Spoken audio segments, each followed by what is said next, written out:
महिलाओं का भी तो नाम होना चाहिए और महिला किसान हो, ये मेरे को ज़्यादा है। महिला दिवस मनाए जा रहे हैं लेकिन हमारा नाम तो है ही नहीं, बस मेला में है लेकिन हक में नहीं है। तो हक में रहेगा तभी तो हमको माना जाएगा कि ये वाकई में ये महिला दिवस मना रहे हैं, तो अच्छी बात है।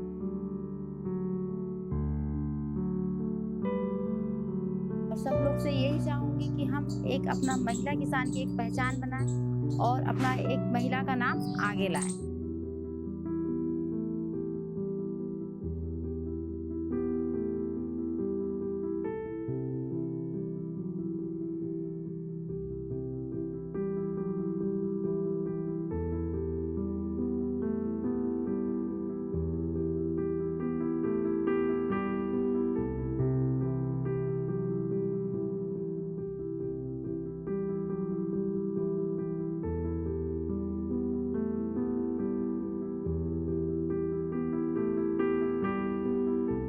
एक दिन को पहचानना महिला किसान के जो उनका जो योगदान है ग्रामीण भारत की इकोनॉमी में, उसके लिए मुझे लगता है बहुत छोटा सा हो जाएगा, बल्कि हर एक दिन उसका है। और हर एक दिन वो जिस तरह से एक अदृश्य तरीके से पूरी ग्रामीण अर्थव्यवस्था के पीछे लगी हुई है, उसकी नींव बनी हुई है, तो उसके लिए केवल एक दिन का समारोह मुझे लगता है बहुत छोटा है।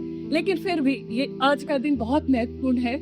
ये बहुत जरूरी है कि आज इस दिन में हम उन बिंदुओं को उभारें, खास करके हमारी ग्रामीण अर्थव्यवस्था के अदृश्य सिपाही हैं, उनको अलंकृत करें, उनके चुनौतियों को समझें, मिल के समझें, और उसमें कैसे करके हम नए नए रणनीतियां बना के, नए तरीके ढूंढ करके, कुछ अपने आउट ऑफ बॉक्स जा करके, केवल एक रूटीन तरीके से नहीं बल्कि नए नए अभिनव प्रयोग करें। और कैसे करके ये जो गति अभी चल रही है कि हमारा जो शहरी मध्य प्रदेश है और ग्रामीण मध्य प्रदेश के बीच में एक जो दूरी है, उस दूरी को भी कम करें, और साथ में इस हमारे परिवार के अंदर, हमारे समाज में भी जो एक पुरुष वर्ग और एक महिला वर्ग के बीच की जो दूरी है, उसको भी कैसे काटें। तो ये दोनों का समन्वय करना है हमें। शासन से जो हमारे साथी आए हुए हैं, गैर सरकारी संगठन से हमारे साथी हैं, मीडिया से हमारे साथी आए हुए हैं, बाजार के जो हमारे विभिन्न संस्थाएं हैं, वहाँ से भी हमारे साथी आए हैं, तो उसकी हम बहुत सारी चर्चा करेंगे।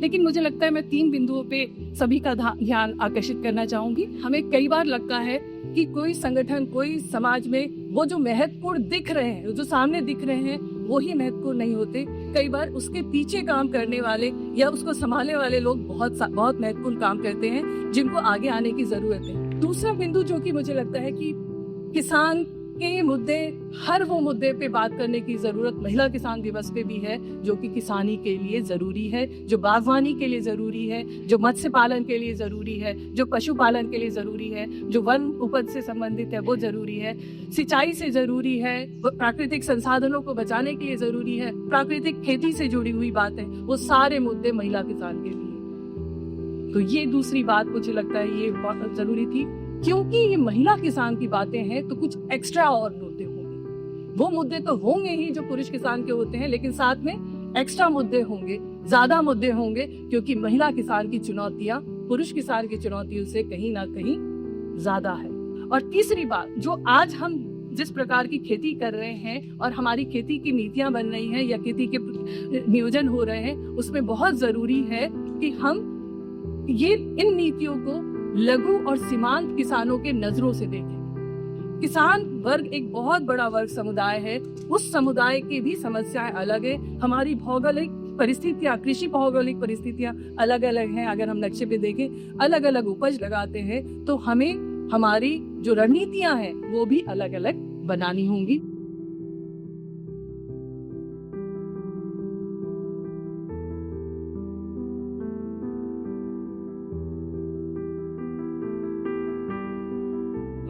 पहले मैं गांव में जाता था, पूछता था कि भैया अपने घर में 4-5 या अपने गांव में कोई 4-5 किसानों के नाम बताओ। पुरुष के ही नाम आते थे, कालूराम, लालूराम, फलाना ढिकाना, है ना। आज जाता हूँ तो कम से कम 1 या 2 वो महिला किसानों के नाम बताता है। ये परिवर्तन है, और ये परिवर्तन कोई 1 साल, 1 महीना, है ना, या 2-4 वर्षों में नहीं आया है। इस परिवर्तन को लाने में अथाह प्रयास लगा है। अथाह प्रयास शासकीय योजनाओं का, उस पर अभी अपन चर्चा करेंगे। अथाह प्रयास स्वयंसेवी संगठनों का जो लगातार इस काम में लगे रहे। अथाह प्रयास उन दीदियों का जो शासन ने उन पे भरोसा किया, उस योजना का कार्यभार उन्हें दिया और उनने उत्कृष्ट काम करके अपने आप को साबित किया कि हाँ, हम भी महिला किसान हैं। शासकीय अधिकारी भी गांव में आता है तो अपनी योजना के प्रचार प्रसार में वो कहता है कि भाई ये मेरे बड़े किसान तो ठीक है, वो दीदी को भी बुला के लेके आओ, मैं उसको भी समझाऊंगा। तो 2011-12 से एक योजना मध्य प्रदेश में क्रियान्वित हुई थी ग्रामीण विकास विभाग की, और मुझे प्रसन्नता है कि उस योजना को सर्वश्रेष्ठ योजना महिलाओं के लिए, किसानों के लिए का यूएन अवार्ड मिला था, MKSP को, महिला किसान सशक्तिकरण परियोजना। इस महिला किसान सशक्तिकरण परियोजना के अंतर्गत स्वयंसेवी संस्थाएं हमारे साथ कार्यरत थीं। उनके साथ बैठ के हमारे बीच बातचीत हुई, कई संवाद हुए, आखिर हम करेंगे क्या, क्योंकि वो गांव की महिला जो एक समूह की सदस्य है या नहीं भी है, खेती किसानी से जुड़ी है, जिसे अभी वर्तमान में कृषि में मजदूरी का दर्जा प्राप्त है। मैं 2011-12 की बात कर रहा हूँ, है ना, उस समय यही था, कृषि में मजदूरी का दर्जा। उस दर्जे से आखिर हम उसे कैसे एक महिला किसान के रूप में उसकी पहचान साबित करें, ये हमारे लिए भी बहुत बड़ा, आप कह सकते हैं, चुनौती थी। इस चुनौती को लिया गया, स्वयंसेवी संस्थाओं के साथ मिलके हमने कहा कि नहीं, हम इसको करेंगे। कैडर तैयार किए गए, CRP, कृषि सखियां, पशु सखियां, उन्हें प्रशिक्षित किया गया, उन्हें कई जगह भ्रमण पर भेजा गया, वो देखें सीखें, उनमें से कुछ निकल कर आए कि हाँ सर, हमने देखा है, बहुत अच्छा है, हम हमारे खेत में करेंगे। और उनने किया और साबित किया। अब इस साबित करने के मैं आपको सिर्फ 2 परिणाम बता देता हूँ, आप उससे समझ जाएंगे कि आखिर वो परिणाम ने जो मध्य प्रदेश में कृषि सखियों ने काम किया उसका हल्ला दिल्ली तक है। माननीय प्रधानमंत्री जी ने ये कहा कि मुझे पूरे हिंदुस्तान की 5 कृषि सखियों से संवाद करना है। माननीय प्रधानमंत्री जी को संवाद करना था। मुझे बहुत खुशी इस बात की कि आप ही के बीच की जिला अनूपपुर की चंपा सिंह, जो आदिवासी परिवार से है, प्रधानमंत्री जी ने उनसे संवाद किया, बहुत प्रसन्नता करी, तारीफ करी उनकी और उनके कामों को सराहा। चंपा सिंह भी क्या है, आप उससे कभी पूछेंगे तो सबसे पहले बोलती है कि मैं पहले महिला किसान हूँ। और वही कृषि सखियां शासन की योजनाओं को, जो हमारी उन्नत तकनीकी कृषि विज्ञान केंद्र से है, उन्हें खेतों तक पहुंचाती हैं और खेतों में ही जाकर प्रदर्शन करती हैं। अगर मैं किसान हूं और अगर मेरे ही नाम पे बही है, मेरे ही नाम पे जमीन है, तो कहीं ना कहीं मेरा आत्मविश्वास और बढ़ता है। कई बार आप, चूंकि आपके नाम पे पट्टा नहीं, आपके नाम पे बही नहीं है, तो उस योजना का लाभ आपके नाम पे नहीं मिल पाता है। भाई जमीन किसके नाम पे, ससुर के नाम पे है, भैया उनको लेके आओ, उनके कागज लगेंगे।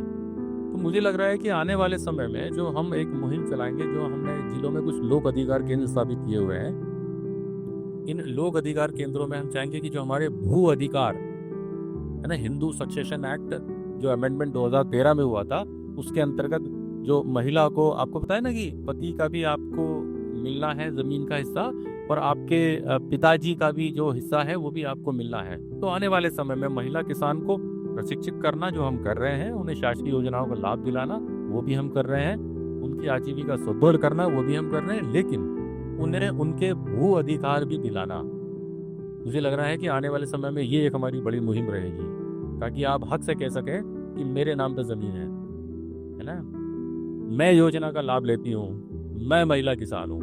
ये मुश्किल हो जाता है। मुझसे लोग कहते थे साहब पाटीदार बड़ी अच्छी खेती करते हैं। जब मैं खेतों में जाता था तो देखता था तो पाटीदारनी जो थी ना, वो एक्चुअली बिल्कुल लगी रहती थी खेत में। असली मेहनत वो थी, निंदाई, गुड़ाई, है ना, मिंजाई, इन सब में आपकी भूमिका। अब इस पशुपालन को लेके अगर कहीं था तो बिल्कुल हाँ, हमने कृषि सखियां तैयार करी, ऐसे हमने पशु सखियां तैयार करी। तो लगभग उस श्रेणी में है जो दीदी लगभग लाख रुपए, 1.25 लाख रुपए, 1.5 लाख रुपए साल कम से कम दूध बेच के कमा रही है। एक FPO है जिसमें 1000 सदस्य हैं। ये गर्व की बात है मध्य प्रदेश के लिए।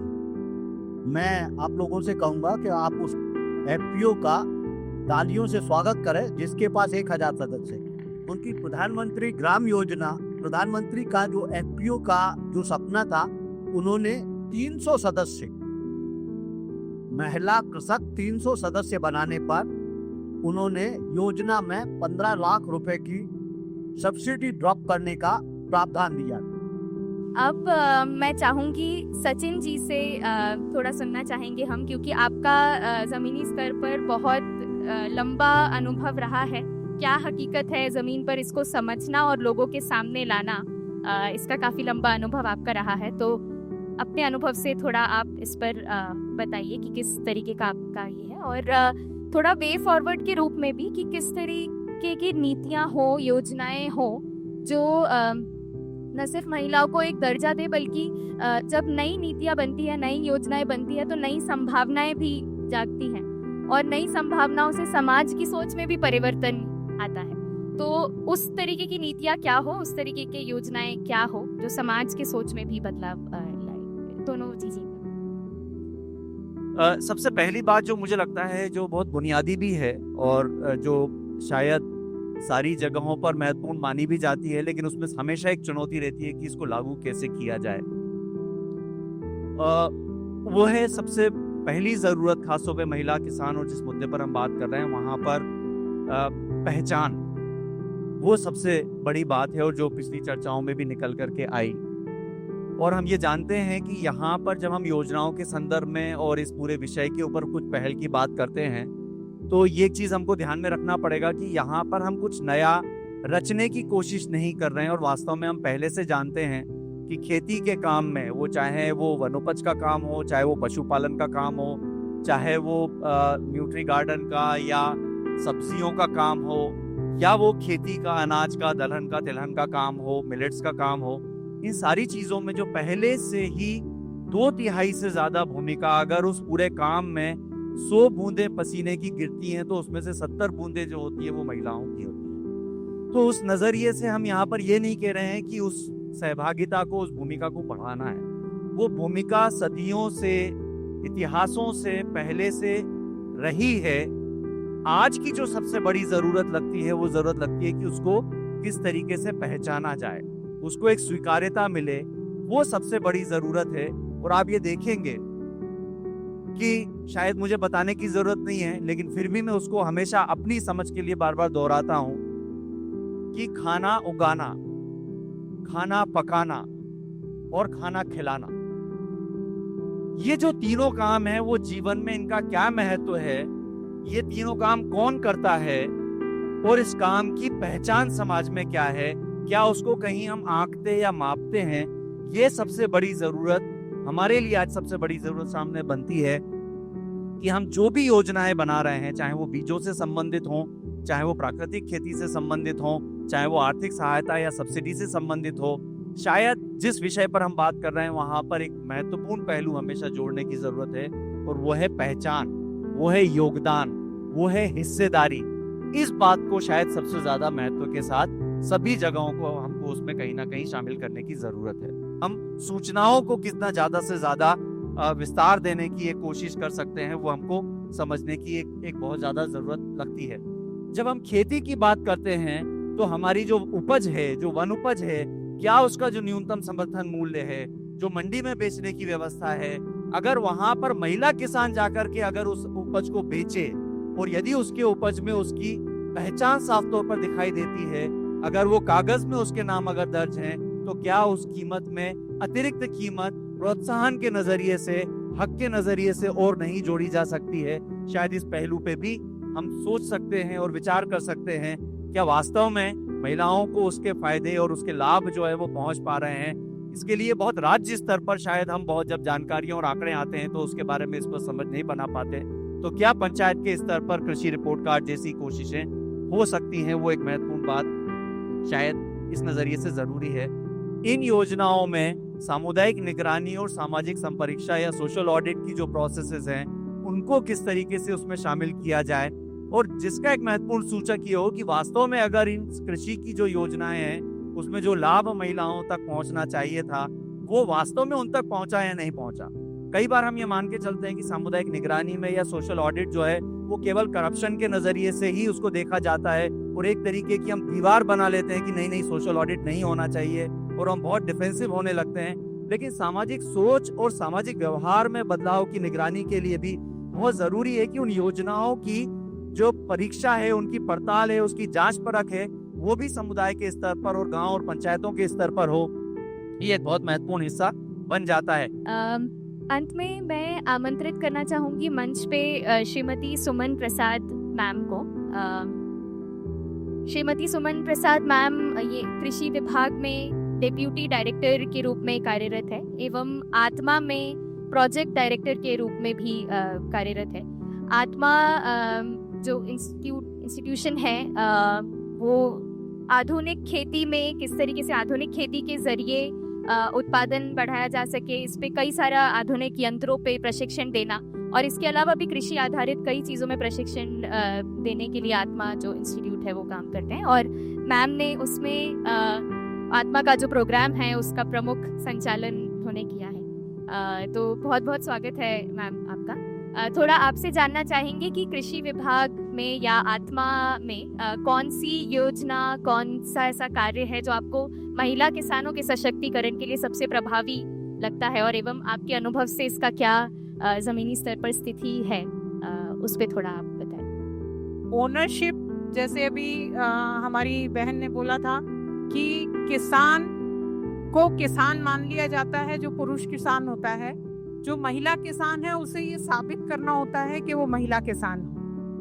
तो मैं ये बताना चाहूँगी कि जो हमारी संविधान है, जो हमारे नीतिगत जो दस्तावेज हैं, वो किसान परिवार में सम्मिलित महिला को किसान ही मानता है बाय डेफिनेशन, परंतु जानकारी के अभाव में इसको नकार दिया जाता है। चाहे वो राजस्व के अधिकारी हों, चाहे कृषि विभाग के अधिकारी हों, वो कहते नहीं नहीं जमीन जिसके नाम पे वो उसको लेके आओ। जबकि यदि आप डेफिनेशन पे जाएंगे, फार्मर की डेफिनेशन पे जाएंगे, तो वो महिला जो फार्मर फैमिली को बिलोंग करती है उसको भी महिला के समान ही हक है। महिलाएं आगे भी आई हैं, बहुत सारी सक्सेस स्टोरीज हमारे बीच में आई हैं, आप सब हमारे बीच में हैं, देख के मुझे बहुत अच्छा लग रहा है। और मेरा फिर एक ही बात है कि कृषि विभाग में जो योजनाएं हैं, विभिन्न योजनाएं, एक बात ये भी है कि योजनाएं जो महिला पुरुष के लिए समान है, किसान का अधिकार भी समान है, सिर्फ हमें जानकारी पहुंचाने की आवश्यकता है। और जानकारी पहुंचाने के लिए हमें अवेयरनेस की हमारे पुरुष भाइयों में भी और महिलाओं में भी इक्वल अवेयरनेस की आवश्यकता है, और उस चीज को समझ आ रही है समय के साथ में धीरे धीरे। और हम बहुत आगे तक आ चुके हैं, लेकिन अभी बहुत सारा सफर बाकी है। तो इसी के साथ मैं अपने वाणी को विराम देती हूँ। धन्यवाद।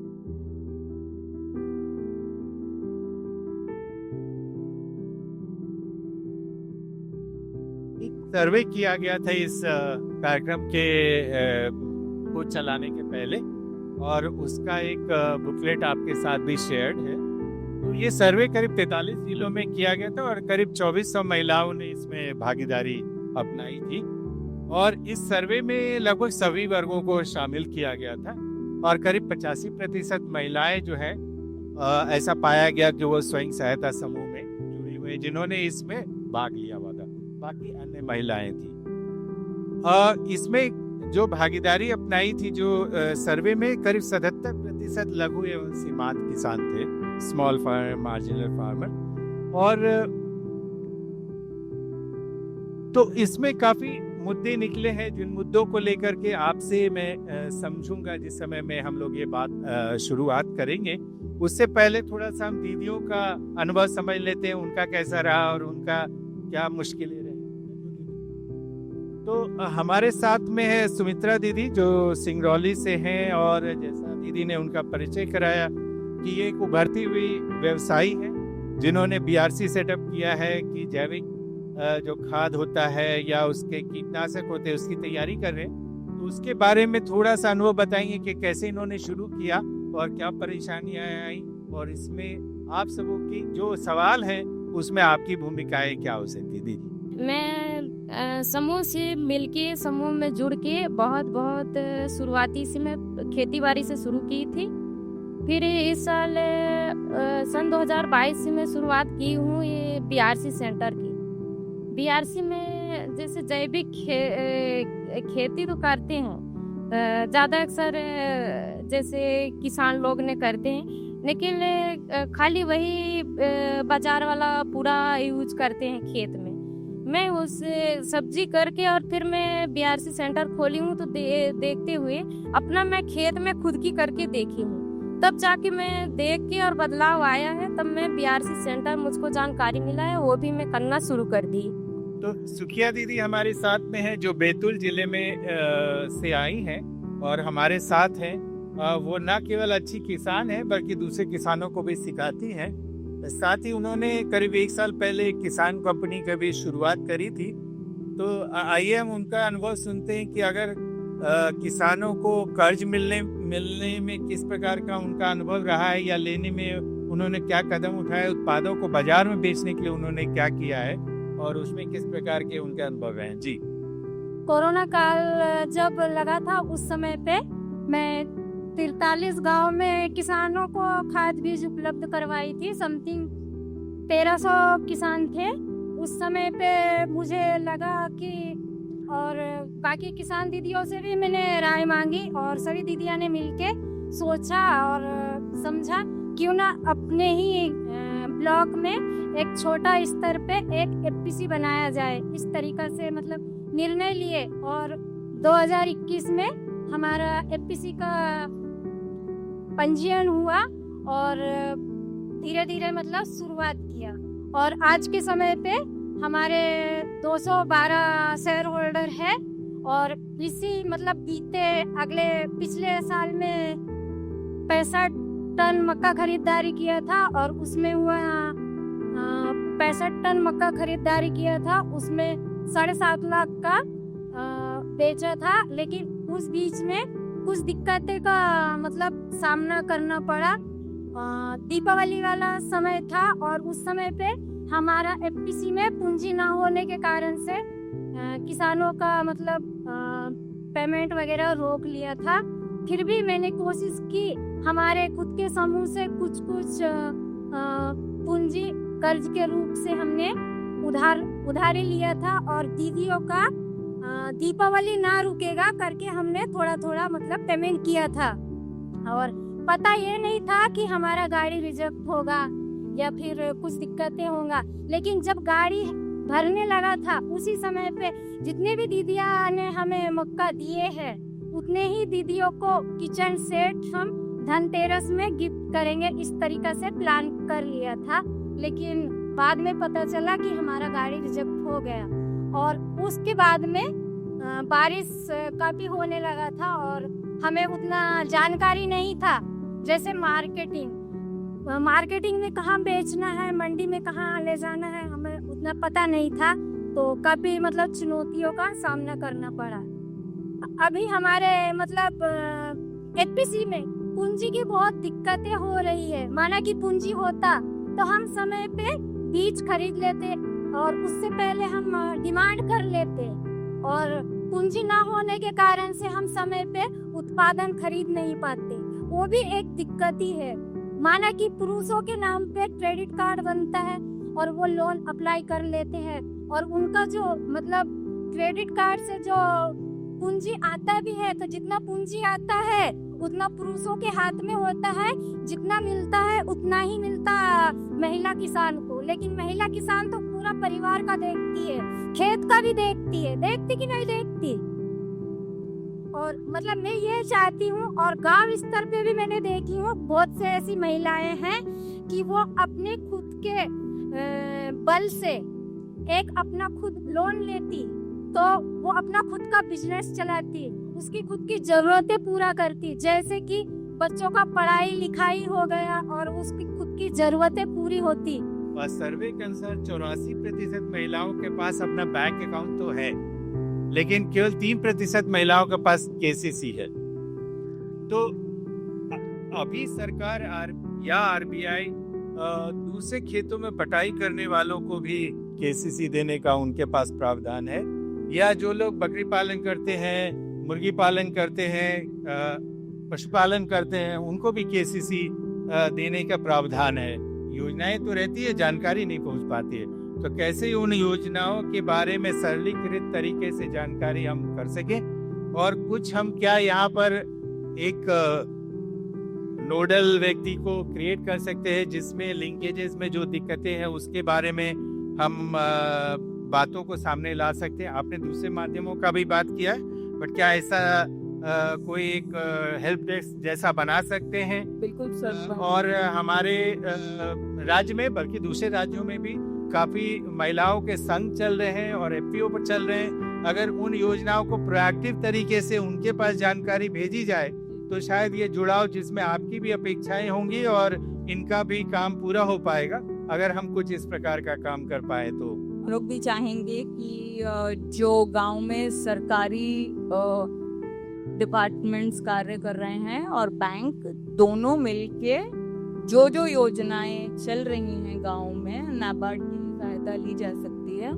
उससे जो भी जानकारी है, हम लोग के यहाँ पे भी सेंटर्स फॉर फाइनेंशियल लिटरेसी भी हैं और फाइनेंशियल लिटरेसी काउंसलर्स, वो सेंटर्स दोनों तरह के हैं, आरसेटीज भी हैं, और किसी भी स्तर की जानकारी के लिए सर कोऑर्डिनेशन के साथ कुछ भी हम लोग किसी भी तरह से कोई हम लोग को कोई खास से प्लान हो तो वो, नहीं तो शाखा में आप लोग जाएं, किसी भी बैंक आपके आसपास जो भी शाखा है, आपको जिस तरह का लोन चाहिए आपको पूरी जानकारी वो बैंक देगा। वहाँ से आपकी कोई संतुष्टि अगर नहीं हो रही है तो भी आप फिर किसी सरकारी कर्मचारी से भी आप उस डिपार्टमेंट से जो संबंधित है आप उससे पूछ सकते हैं। लेकिन मुझे लगता है कि बैंक में आप जाएंगे तो आपको पूरी जानकारी मिलेगी कि आप किस तरह के लोन प्राप्त कर सकते हैं। तो यदि किसी महिला को किसी लोन लेने में कोई समस्या आ रही है तो वो एलडीएम ऑफिस में भी अपना एक सूचना पत्रक दे सकती हैं। जिन भी महिलाओं ने केसीसी लिए हुए हैं वो केसीसी के अलावा अब पशुपालन के लिए एनिमल हस्बेंड्री बोलते हैं, जो केसीसी की सुविधा दी जाती है। इसमें जो हमारे यहाँ पशु हैं, जैसे गाय है, भैंस है, उसके चारे के लिए, जैसे जमीन के समय में केसीसी जो लेते हैं तो हमारे जो खाद बीज लग रहा है, जो हमारे जो भी खर्चे हैं उसके लिए केसीसी सुविधा दी जाती। उसी तरह जब पशुओं के लिए हमें केसीसी चाहिए तो उसका जो निर्धारण है वो ऐसे किया जाता है कि प्रति गाय या प्रति भैंस, जैसे अभी साल भर के लिए 15,000 का जो एक मापदंड बनाया गया है कि इतना खर्चा एक प्रति जानवर पे आ रहा है, तो उस हिसाब से साल भर की एक लिमिट बनाई जाती है। गाय की 15,000, भैंस के लिए 18,000, ऐसा निर्धारण किया गया है प्रति जीव के लिए। तो आपके यहाँ जितने जीव हैं उसके लिए आप इसके लिए केंद्र सरकार द्वारा शुक्रवार को आपके जिला स्तर पर एक कैंप लगता है जिसमें एक फॉर्म भर करके आप दे सकते हैं कि मेरे घर में इतने जानवर हैं एवं मैं इनके लिए केसीसी की सुविधा प्राप्त करना चाहती हूँ, तो उसमें आपको दे दिया जाएगा। तो ये केसीसी एंड एनिमल हस्बेंड्री के लिए। ऐसी कई महिलाएं हैं जिनके पास स्वयं की भूमि नहीं है पर वो चाहती हैं कि उनको लोन मिले, तो इसके लिए प्रावधान है। जी हाँ, इसके लिए आपको जो पट्टा है आपका, वो या तो पट्टा हो आपके पास, वन विभाग वन से भी मिलता है और अलग अलग विभागों से भी मिलता है, तो उस पट्टे को शाखा में प्रेषित करें।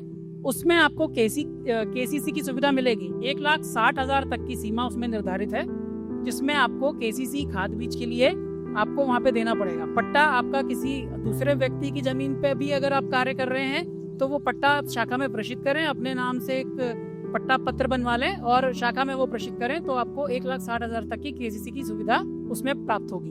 बहुत से लोगों ने बैंकों के दरवाजे तभी देखे जब उन्होंने स्वयं सहायता समूह के लिए अपने सीसीएल कराने के लिए गए। कभी लोग बैंक पे नहीं जाते थे, तो ये एक अवधारणा स्वयं सहायता समूह ने बदली। समस्या एक ये थी कि जब भी कोई बैंक लोन देता था तो उनको ये डर लगता था कि इसकी गारंटी कौन देगा, इसकी गारंटी कौन देगा। किसानों को लोन दिया जा रहा है तो इसकी गारंटी कौन देगा।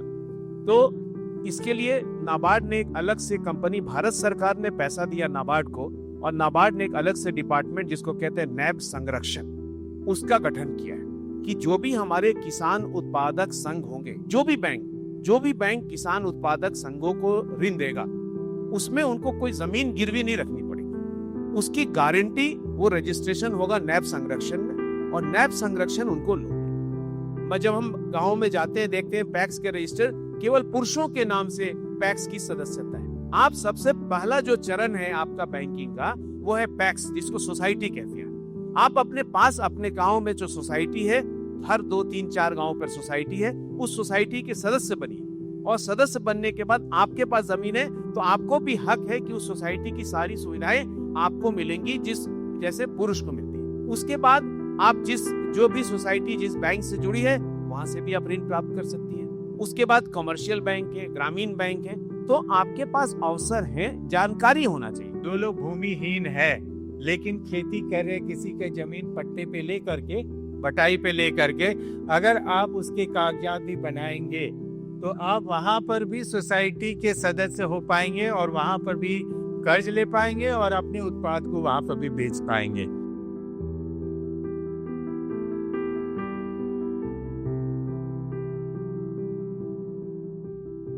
मैं इस समय पर हमारे बीच में सूफिया मैम है, तो मैं इसी बात के साथ में मैम को मंच पे आमंत्रित करता हूँ कि वो आए और आज का जो मुख्य दिवस है कि महिला किसान अपने जीवन को लेकर के जिस स्थिति में है, जिस सोच के साथ वो चल रही हैं और जो आकांक्षाएं उनकी हैं, तो उसको लेकर के वो क्या आगे भविष्य में कर सकती हैं। कैसा बीज, कितनी गहराई, कब रोपा, कब कटाई, कब उसकी आपको कली तोड़नी है, कब पत्ता तोड़ना है, कब टहनी तोड़नी है, ये काम भी हमको महिलाओं को सिखाना है अगर हम कृषि को अपने हाथ में लेना चाहते हैं। आपकी आवाज, आपकी मांग, आप क्या चाहते हैं, ये बात हम तक पहुंचाने का कोई माध्यम होना चाहिए। वो माध्यम बहुत ट्रांसपेरेंट होना चाहिए और वो माध्यम हम लोग की कोशिश है साझा मंच के तौर पे लाने की। इसी से जुड़ा पहल और है नरेगा को एक नई दिशा देने की। वो है कि जैसे पंचायत काम करती है वैसे हमारी समूह की दीदी लोग काम करें, यानी आप ही मस्टर निकालें, आप ही उसका ASTS जारी करें, सैंक्शन जारी करें, आप ही तय करें काम कितने का है। जब वो काम आपका पूरा हो गया, 3 हिस्से में आपको उसका भुगतान करना है, तो कितनी राशि का भुगतान करना है ये भी आप ही करें। हमारा देश कृषि प्रधान है और कृषि महिला प्रधान है, ये बिल्कुल सच्चाई है। पर उसमें एक छोटा बिंदु ये है कि कृषि में जो मजदूरी है वो पूरी की पूरी प्रधान रूप से महिलाओं के पास है। कृषि में जो हमारा हक है बात करने का, हमारा हक है हमारी कमाई पाने का, उस कमाई को अपने तरीके से खर्चा करने का, वो हक अभी हमारे को थोड़ा और लेने की आवश्यकता है। हमसे उम्मीद क्या की जाती है कि हम घर का चिल्लर का हिसाब तो जरूर रखें, मगर जब सोसाइटी में बड़े पैसे की खरीदी और बिक्री हो रही है हमारे अनाज की, तो उतनी तो सक्षमता सिर्फ पुरुष में है। इसी से जुड़ा भारत सरकार की एक पहल और है नरेगा को एक नई दिशा देने की। वो है कि जैसे पंचायत काम करती है वैसे हमारी समूह की दीदी लोग काम करें, यानी आप ही मस्टर निकालें, आप ही उसका ASTS जारी करें, सैंक्शन जारी करें, आप ही तय करें काम कितने का है। जब वो काम आपका पूरा हो गया, 3 हिस्से में आपको उसका भुगतान करना है, तो कितनी राशि का भुगतान करना है ये भी आप ही करें। सामुदायिक पोषण वाटिका का काम शुरू किया है। ये 2-2 हेक्टेयर की शासकीय भूमि में पंचायत में खेती की जमीन केवल खेती के लिए देने का प्रयास है। हम उन महिलाओं को दे रहे हैं जो दूसरों की भूमि पे कृषि का काम करती हैं, जिसको हम कहते हैं एग्रीकल्चरल लेबर। मजदूरी हम इसमें नरेगा की मजदूरी देते हैं, पर हम इस जमीन पर अपेक्षा ये करते हैं कि आप उसमें फलदार बड़े बड़े दरख्त के साथ साथ सब्जी की भी खेती करें। आप उसे स्वयं उगाएं और आप उसे स्वयं खाएं। अतिरिक्त बचता है तो हाट बाजार में बेचें। जो अनाज की खरीदी होती है उसमें भी हमारे को ये कोशिश करनी है कि वहाँ हम ही स्वयं काम करें। सारा हिसाब किताब, अभी यहाँ पे बात आई थी कि आपको पैक्स में जाने की आदत होनी चाहिए। जो आपका सर्वे है जो यहाँ सुबह आप लोगों को प्रेजेंट किया गया होगा, इसमें भी बताया कि आप लोग बैंक तो बहुत जाते हैं, मगर पैक्स की सोसाइटी, जिसको हम सोसाइटी कहते हैं, हमारी गांव की जो खरीदी सोसाइटी, हम वहाँ नहीं जाते। खरीदी सोसाइटी का हिसाब जो है ना, वो अब आप लोगों के लिए अगला चैलेंज है।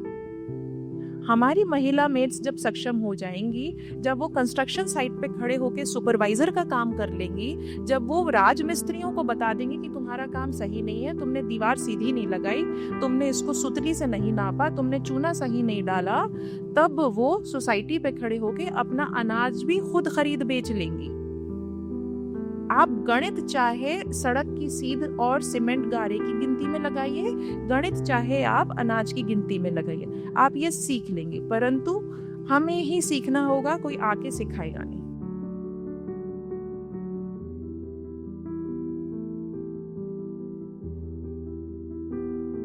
प्राकृतिक खेती जो है वो फिर से जलवायु परिवर्तन से लड़ने का भी एक जरिया है।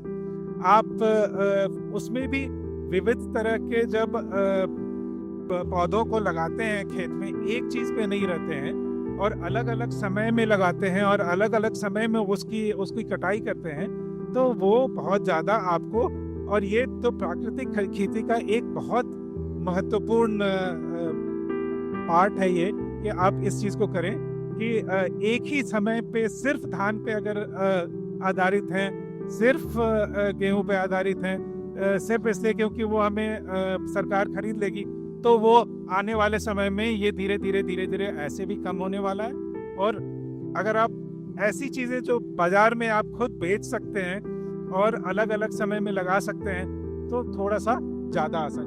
मैं अब आमंत्रित करूंगा आरपी सिंह साहब को। आरपी सिंह साहब का पूरे मध्य प्रदेश में 3 दशक से ज्यादा का अनुभव, वन क्षेत्र और वन क्षेत्र में रहने वाले हमारे वनवासी भाइयों, उनकी आजीविका और उसके साथ में जो भी जंगल को संरक्षण करने की बात है, भूमि को संरक्षण करने की बात है, इसके ऊपर बहुत अधिक अनुभव है। तो मैं चाहूँगा कि हमारी बहनों के लिए वो वन आधारित जो आजीविका है, उसमें कैसे वन आधारित जो आजीविका है उसके कैसे वन सुरक्षित रहें और कैसे एक वैकल्पिक आजीविका हमारी बहनों के लिए और बन सकती है, उसको लेकर अपने विचार रखें। धन्यवाद। जो नई चीज़ आज हमने यहाँ पे अनुभव हुआ, और हमारी सिंगरौली से बहनें आई थी, बिंडोरी से थी, छोटे छोटे ऐसे गांवों की थी जहाँ के बारे में हमने सोचा नहीं था कि महिला आकर के मंच पे खड़े होकर के और बेबाक तरीके से ऐसी बातें करेंगी। तो निश्चित रूप से सब में जागरूकता आई है, और ये अच्छी हमारी नीतियों का प्रभाव है कि सब लोग अपनी बात निर्भीकता से कह रहे हैं। कितने लोग जो है ट्रॉली में, ट्रैक्टर में, गाड़ी में लेकर अनाज को बेचने जाते हैं।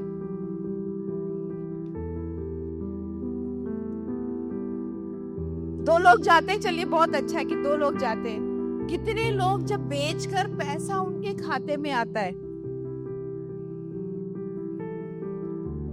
कम से कम 6 लोग हैं। अब बताओ, जो हम निंदाई करते हैं, गुड़ाई हम करते हैं, और अभी हम इतना बढ़िया गाना गा रहे थे कि हम पिंजरे से बाहर निकलकर उछल कर अब तो पिंजरे के ऊपर बैठे हैं, तो वो पिंजरा गाड़ी तक नहीं पहुंच रहा है। वो पिंजरा जो है वहां नहीं पहुंच रहा है जहां से पैसा मिलता है। जो पहले फारूकी मैडम कह रही थी कि वो है, आपको हक है, लेकिन वो पिंजरा हमारा गाड़ी के पहले रुक गया है। आप ये बताइए कि जमीन के हक की लड़ाई वैसे तो आपकी अपनी होनी चाहिए, लेकिन अगर आपके गांव में कौन उसकी हक की लड़ाई लड़ सकता है? औरत को खेती का मालिकाना हक मिलना एक बहुत ही मुश्किल काम है, और खास तौर से मायके में कब मिलता है, जब कोई बेटी किसी कारण से वापस आ गई। और आजकल जब से ये जमीन के मसले होने लगे कि आपको भाइयों के आगे हक त्याग करना आजकल होने लगा है ना, हक त्याग पत्र लगता है, तो आपने देखा है कि अब भाई भी कहते हैं हमें बंटवारा नहीं करना। कहीं हक त्याग में बहन ने जमीन मांग ली तो फिर क्या होगा? आपको पता है कि सबसे पहला कदम क्या होता है जब हम जमीन का हक मांगते हैं? अगर आप अपने ससुराल में रह रही हैं और आपका जमीन पति नहीं है और अब आपको जमीन का वो चाहिए, सबसे पहले छोटे छोटे दस्तावेज हैं जिनको कि कहाँ से इकट्ठा करना पड़ता है। पंचायत ऑफिस आप लोगों में से कितनी बार गए हैं? 50% पंचायतों में महिलाएं सरपंच है। तो वो जो सरकार जो हमारे पास रहती है, वो जो हमारे बीच में रहती है, और हम जैसे ही है, वो भी अपने परिवार से इसलिए नहीं निकल पाती है जिस कारण से जो आप अपनी जमीन पर हक नहीं मांगते ना, वो भी उसी कारण से अपने समाज से पति उसका कुर्सी पर आकर बैठता है और वो कुर्सी पर नहीं बैठती है। तो ये हमारी ताकत, ये जो हमारी मिली जुली ताकत है, इसी का तो हमें इस्तेमाल करना है। जो हमारी वो महिला सरपंच में भी है, उसको हमारी ताकत चाहिए और हमको उसकी ताकत चाहिए। तो फिर वो महिला सरपंच जिससे आप मिल रहे हैं, वो आपका घर का हिस्सा है, वो आपके दर्द का हिस्सा है, वो आपकी बात समझ सकती है कि आपको वो जमीन का हक चाहिए, आपको वो ट्रॉली में ले जाकर गेहूं या धान बेचने की आवश्यकता है। वो जो आपकी सरकार है, उससे जुड़कर जो हम काम कर सकते हैं। और अनेकों दस्तावेज हैं, जब खेती का काम करेंगे तो चाहे वो खसरे की नकल हो, सरकार ने कह भी दिया है, लेकिन चूंकि आपके सरपंच को नहीं पता और कई बार सरकार कह भी देती है तो कुछ चाबी का हिस्सा कुछ अपने पास रख लेती है, तो वो कई बार पूरी तरह खोल भी नहीं पाती है। और उस खोलने की जो लड़ाई है ना, वो पिंजरे को खोलने जैसी लड़ाई है। तो उस लड़ाई को जो हम लोगों को साथ मिलकर, उस पंचायत के साथ बहुत सारे दस्तावेज है, उस पंचायत के साथ मिलकर ये जो आपके मन के भाव है, वो महिला सरपंच के साथ मिलकर कि हमें भी खेती में हक चाहिए, हमें अपनी जमीन का हक चाहिए, मुझे क्या करने की जरूरत है। और अगर मुझे हक भी नहीं चाहिए जमीन का, तो कम से कम उससे आने वाली आमदनी पर थोड़ा तो मेरी मर्जी चाहिए, है ना। तो वो समूह, आज समूह की महिलाओं की इसलिए लाई क्योंकि उनकी इकट्ठे की ताकत है और वही पंचायत के साथ जुड़ी हुई ताकत है। ये जो सरकार समाज में रह रही है, जो सरकार समाज से बनी है और समाज के लोगों ने, मतलब वो भी वहां पर वही बहन है जो शायद कल खेती में थी और कल फिर से खेत पर हो गई और शायद आज भी खेत पे जा रही है। उससे अगर हम नहीं जुड़ पाएंगे, उससे अगर हम मांग नहीं रख पाएंगे, और उससे खाली ये पेंशन तो बहुत छोटी चीज है, 600 रुपए महीना मिलता है ना, 600 रुपए महीने से तो कितना होगा। लेकिन अगर उससे आपका खेत में तालाब बन गया, खेत में कुआं बन गया, बहुत सारे और छोटे छोटे काम हो गए, तो आप सोचिए कि कितना आगे। तो हम उसको एक सिर्फ कि हमें ये पेंशन दे दो, ये बहुत छोटा काम है जो आप पंचायत से मांग रहे हैं। मैं चलना चाहती हूँ, मेरे साथ मुझे चलने में मदद करो और तुम भी चलो। ये हमारी पंचायत की असली पहचान होगी। और जिस दिन हम ये समझ लेंगे, उस दिन हमारी पंचायतें हमारे साथ आगे और हम पंचायतों के साथ आगे बढ़ जाएंगे। धन्यवाद। कृषि कार्य में अगर हम ऐसी टेक्निक्स ले आए जो महिलाओं को काम करने में मददगार हो, उनको ऐसे हम योजनाएं बनाएं जिससे उनको वित्त पोषण आसानी से हो सके, उनको हम मार्केटिंग के लिए ऐसी व्यवस्थाएं करें जिससे कि वो आसानी से अपनी उपज को ठीक तरह से मार्केट में दे सके, तो एक बहुत अच्छा प्रयास होगा। इस तरह की अनुशंसाएं जाना चाहिए किसी माध्यम से। यदि महिला का खाता है तो चाहे बचत खाता हो, चाहे एफडी हो, छोटे छोटे खाते भी हों, उनमें क्यों ना 1% आधा प्रतिशत ब्याज महिलाओं को ज्यादा मिले। हो सकता है बहुत सारे लोग सिर्फ उस आधा 1% के लिए आपके खाते में पैसा आने लगे। कई बार है खाते में पैसा है फिर भी खर्च करने का अधिकार नहीं होता, लेकिन थोड़ा थोड़ा फर्क इससे भी आ सकता है। कुछ भी लिखना, पढ़ना, बोलना, समझना, ऐसे शब्द होना चाहिए जो महिला पुरुष का भेदभाव मिटाएं, कम करें। तो छोटी छोटी चीजों से शुरुआत होती है। और वहाँ यदि महिला किसान की बात हो रही है तो महिला किसान केवल खसरे खतौनी में नाम लिखे से नहीं होना चाहिए, हमारे हर बातचीत में, प्रचलन में, सब जगह आ जाना चाहिए। तो आपकी पहचान बढ़ेगी, आपकी आइडेंटिटी बढ़ेगी।